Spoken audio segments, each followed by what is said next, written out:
Well, it's getting on toward winter time this year in November 2014, and this Chrysler 300C SRT8 is getting a little bit hard to start. And this is a 2006 Chrysler 300C SRT8, and it's got the original battery in it. And so I figure it's time to go ahead and replace the battery before it leaves me stranded in the parking lot somewhere. And as you can see, looking around in the engine compartment, there's really no place for a car battery. You've got the intake resonator here, and then the electrical center over there, but not really any place to hide a battery. So what the engineers have done is they've put the battery in the trunk, like a lot of cars these days. And the battery is just right underneath this trunk mat here. And there it is. So that's what the original Chrysler battery would look like. I'll get you some part numbers, as well as the specifications.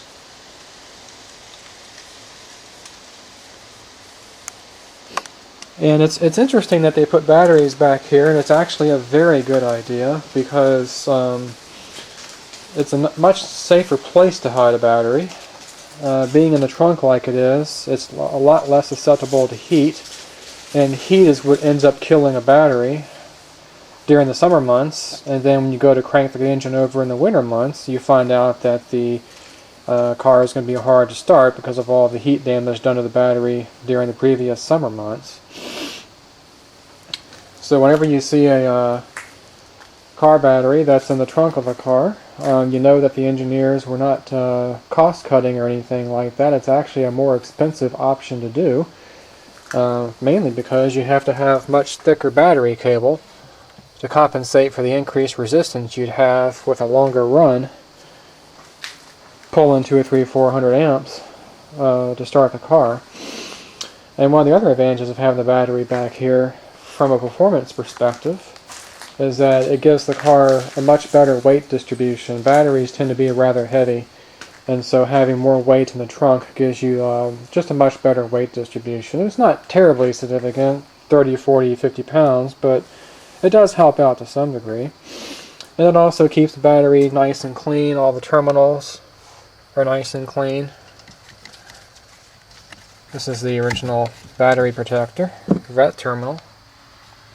I did have the battery out of here when I first got the car to install some terminal protectors,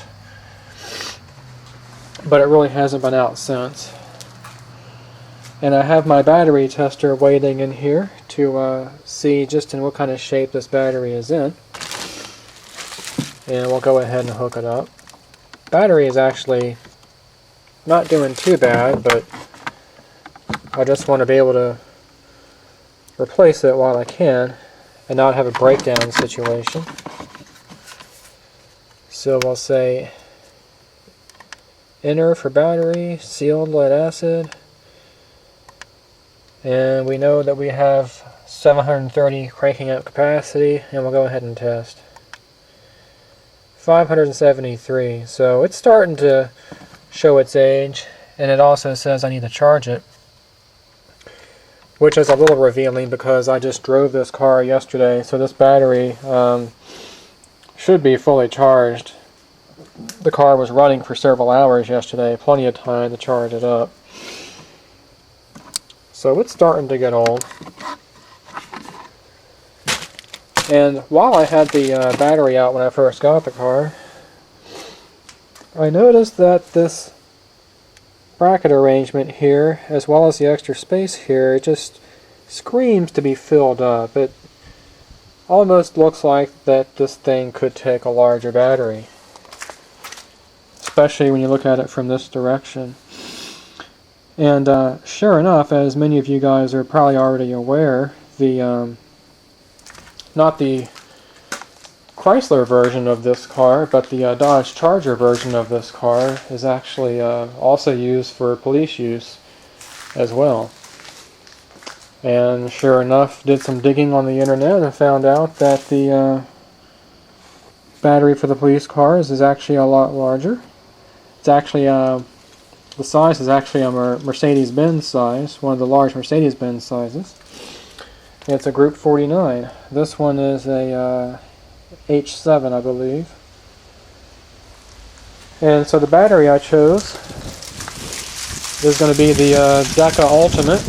This is a brand spanking new battery. I actually had to wait for it. Turns out that Deca is actually one of the OEM suppliers to Mercedes, and apparently there's a run on them. So I ended up choosing the same battery that Mercedes OEM uses, and that's what it looks like. This thing is a monster. It's well over a foot long. And I'm going to go with the AGM technology, absorbed glass mat, or sometimes called valve regulated lead acid.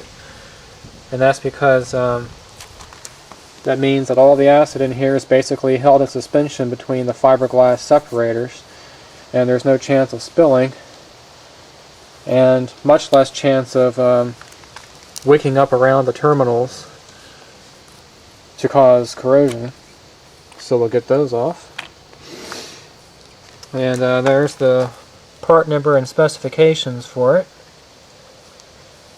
The reserve capacity is quite good, and that's actually, in my mind, more important than the cold cranking amps. Very rarely will a car, unless it's a big old diesel, pull that much current. The higher reserve capacity is going to mean that you can basically crank the engine over for longer periods of time if you're having an issue, as well as run accessories without the engine running, and not drain the battery down so much that you're going to not be able to start the car. That's not my first absorbed glass mat battery. I first gave these things a try in the Mercedes 280 SE that I have,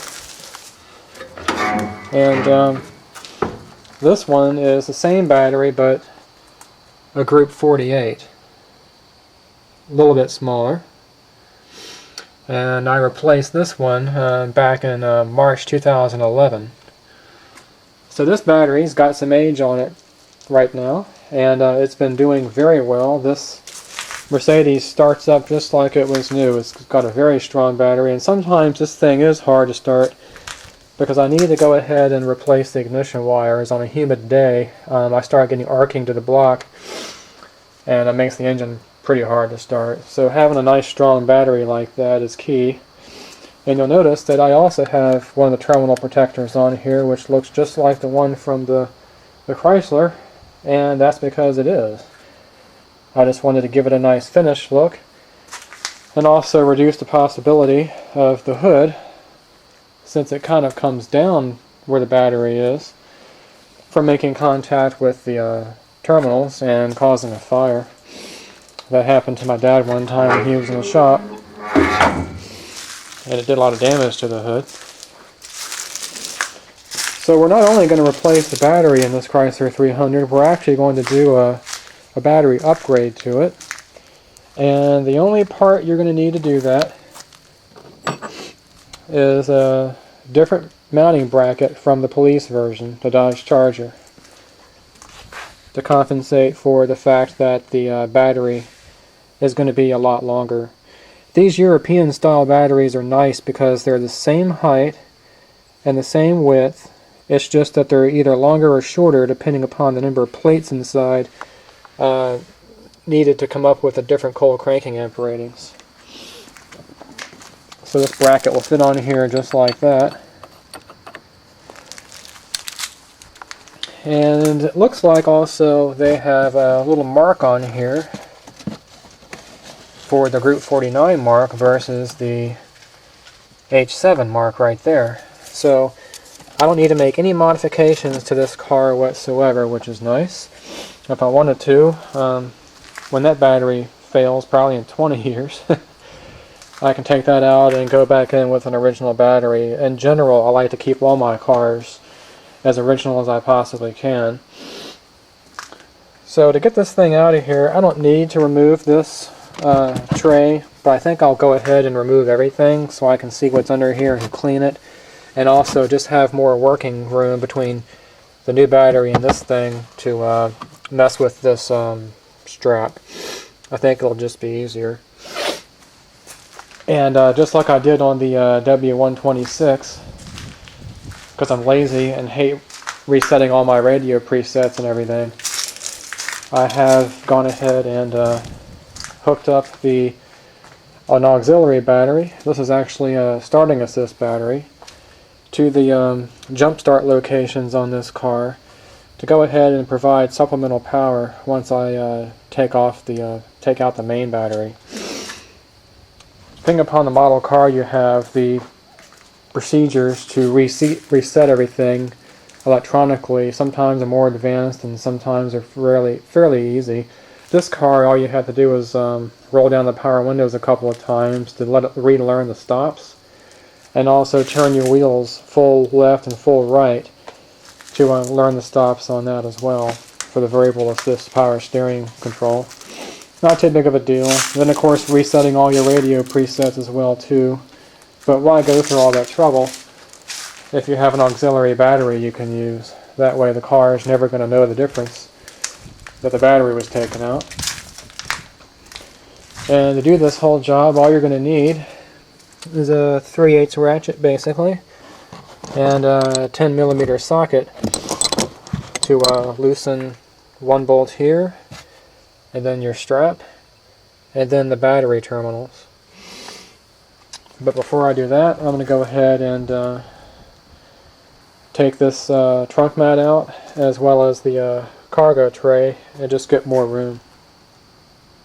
Okay, now that I've got the trunk overlay out of here and the accessory container, I do see that I have a little bit of insects taking up residence, so I'm going to go ahead and make sure I vacuum all this stuff out before I'm done. And I have a lot more room in here now to work, so taking all that out just took a few minutes. The back seats in this thing fold down, so you just have some Velcro fasteners to loosen up, and the whole thing just kind of goes in at an angle. Very easy to do and very lightweight. And because I have an auxiliary battery hooked up, I have to be very careful. Typically you would loosen the negative battery cable first and then the positive, and that way your wrench, if it contacts a metal surface or a ground connection, you're not going to have any surprises. However, since I had the auxiliary battery hooked up, these cables are going to remain live. So if this guy falls down once this battery is out and hits something, I'm going to probably have an expensive mistake. So I've got this plastic bag that I saved that the idler pulleys came in for the Crown Victoria, and I'm just going to put the cable in this bag and let it set aside. That just it's just one extra precautionary step. So we'll go ahead and begin the process of taking this thing out of here. And hopefully my alligator leads have not slipped off up front, and I'll still have power.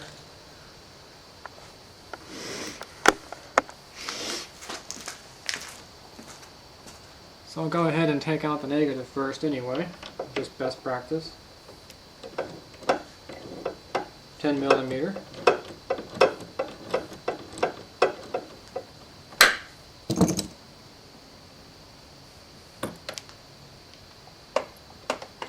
Just set the cable aside. Now I'll go with the positive. I'm going to be very cognizant of that ground bus and just kind of keep my hand in the way, just to be on the safe side.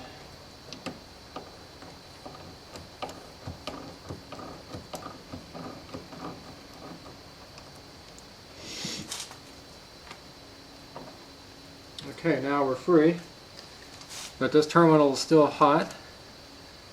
So I'm going to put this in the bag, and now we can kind of do whatever we want. We're protected. Next we'll loosen this strap.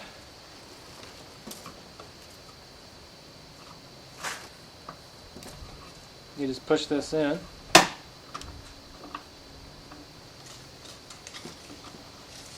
and release some of the tension. You don't have to take the strap all the way out. And then we'll go with our extension here.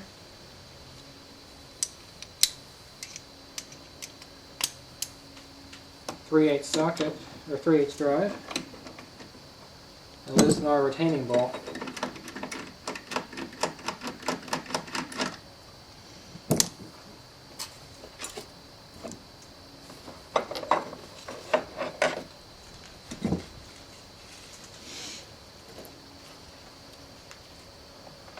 And now the battery should slide backwards to release from the clip up front, and we're free. And there's one thing I forgot to mention previously, and I'll show you guys, which is very important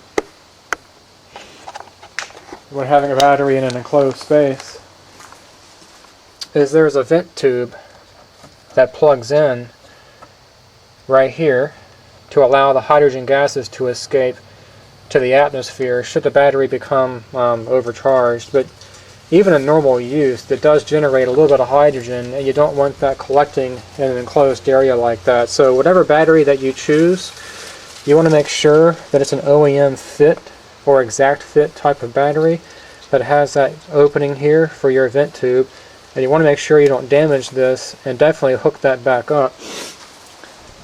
That's one of the things I like about the Deka line. It actually has a, they actually call it the Deka Exact Fit line.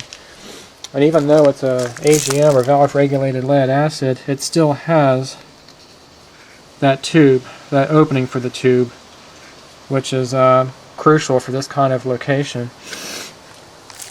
Even though this is not a flooded battery, what happens is, because it's valve regulated lead acid, normally the gases, when they try to escape the battery during charging, they'll recombine and you won't lose anything. But if for whatever reason this battery is overcharged, what will happen is that one or more of these valves will kind of pop, kind of like the valve on a computer grade capacitor, and let the gases escape instead of the battery exploding or the case splitting. And when they do, they'll escape out of that tube right there. So even though this is a AGM battery, this connection is still needed, so we still have to make sure that we hook that back up. And now I'm going to go ahead and get this thing out of here. It doesn't have any handles, which is interesting. This ought to be a lot of fun.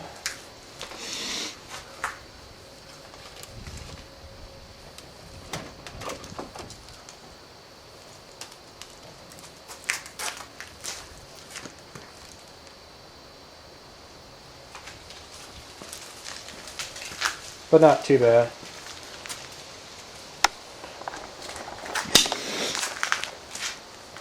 And the plastic bag is doing the trick. Right now it would try to be shorting out, because when the battery was taken out it fell down and started hitting the metal bracket here, so this bag was crucial. And now I can go ahead and clean here. You can see how the battery fits in. It kind of shoves forward underneath these two fingers, and then your bracket completes the job. And as you can see, because this is not a police car, they put an X by the fastener hole you won't use, so the person assembling the car knows to use this bracket.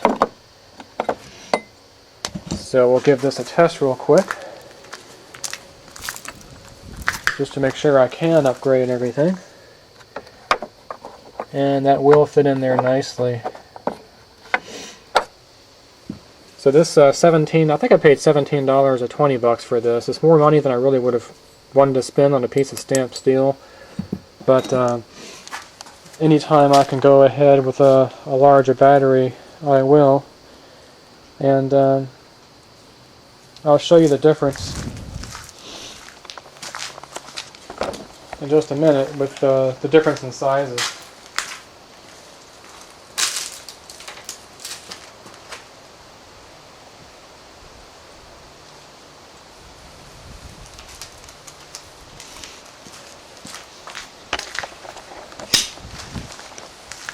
So there we go. It's just a little bit larger, but not too much. It's just large enough to have some extra plates in here for the higher capacity, but these European style batteries are nice because every other dimension is exactly the same. And this battery is quite fresh, made in November 2014. So I think that my plan is going to work with this upgrade. I think that battery is going to fit in there just nice. I'm going to go ahead and clean everything up and get rid of this daddy long leg carcass there and go in with the new part. Okay, I got the trunk area all cleaned up as best I could, and especially the battery tray, making sure there's no sand, grit, or gravel under here to crack the plastic case. And now we're ready to go in, and this will be proof whether this thing fits or not.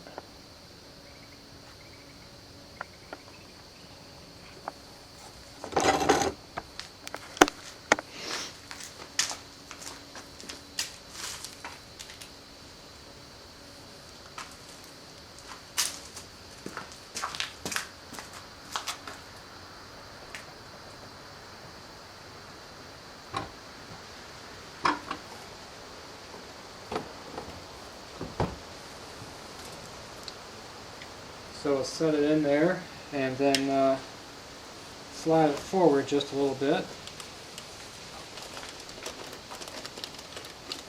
Get our cable out of the way. And make sure that that's engaged with the fingers on the other side. And it looks like it is.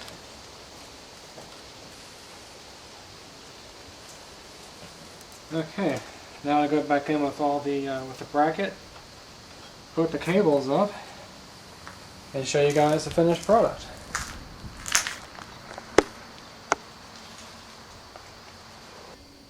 Okay, the new battery is all installed, and everything went really well. The new bracket fit in there quite nicely. It's I'll give you a warning. It's really tight to work in there. You might have to set this fuse box aside and get some extra clearance to get your hands down in there. And also, since this plastic battery tray has never had a battery this large in it, it had to stretch just a little bit when I tightened this bracket all the way down. Not unusual at all. I went ahead with new terminal protectors here. And I didn't do what I normally do. Usually I'll put a light coating of the NOCO NCP2 on there, kind of like I did on the original battery. You can still see some left. But I don't think that's quite as critical with the absorbed glass matte batteries. So I went ahead and just used the terminal protectors without the NOCO. And I'll go ahead and see how that works. That's worked out quite nicely on the 280 SE with no corrosion so far, so I think I'll be okay. And let's go ahead and test this battery and see how it compared to the one that came out.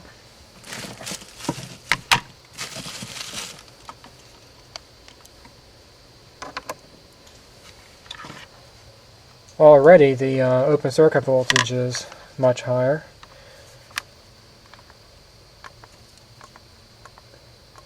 And we'll have to go up to 850 and test. So this battery is actually exceeding the specifications, close to 1,000 cold cranking amps versus the rating of 850. So that's really good news. I'm happy that the battery fit in here perfectly. I'll go ahead and put the cover back on it.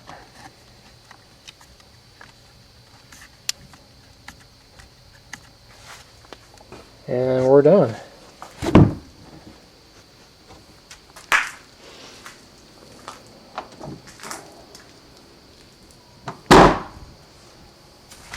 now to go ahead and fire this thing up, see how it starts. I've got a voltmeter hooked up to measure how low the voltage dips when it cranks, and also what it'll rise up to once the alternator starts charging, just to kind of give this thing a quick charging system test, and to also show you guys what happens when you start it.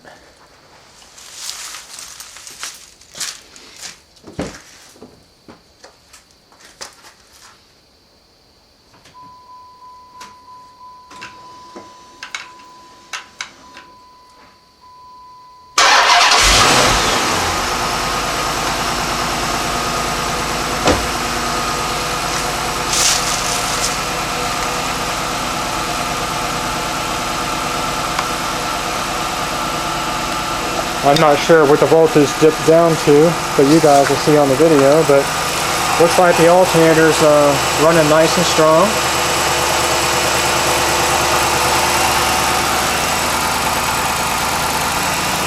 Well, I call this a success. So I'm going to go ahead and let the engine warm up a little bit, and